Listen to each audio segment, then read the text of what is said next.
The UNESCO World Heritage List includes 1,248 cultural and natural properties, and Studio 56 participants have visited and sketched 27 of them. That's impressive, but we're just getting started. Workshop participants have sketched and painted sites from the ancient Roman Pont du Gard aqueduct in France to Venice and its lagoon to the pyramids of Uxmal, Mexico. UNESCO chooses these sites because of their outstanding universal value, with the intention that they should be protected for future generations.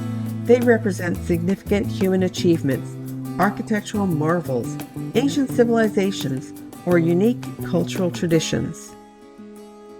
For our purposes, UNESCO sites are infinitely sketchable. It's a great thrill to have the opportunity to sketch or paint UNESCO sites that many of us have on our bucket lists. These places are magical, breathtaking, unforgettable. How is it possible that Stonehenge was built without the aid of modern machinery, that the Leaning Tower of Pisa is still standing, that Mont Saint-Michel could be so exquisite? Without exception, these sites are awe-inspiring, and that's why we love to sketch them.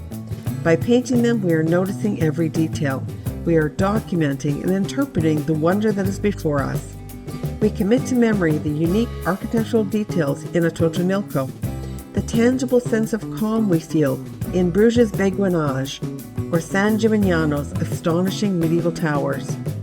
Regardless of where we are when we make our art, we are doing it in the context of a place, a beautiful place that only exists because of incredible human achievement or the impact of time on the natural world. Visiting and sketching these inspirational UNESCO sites enriches our understanding of history, culture, and the natural world we live in, and our goal is to visit and sketch as many as we can.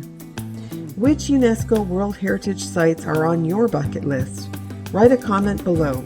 It could just be that we will be going there soon.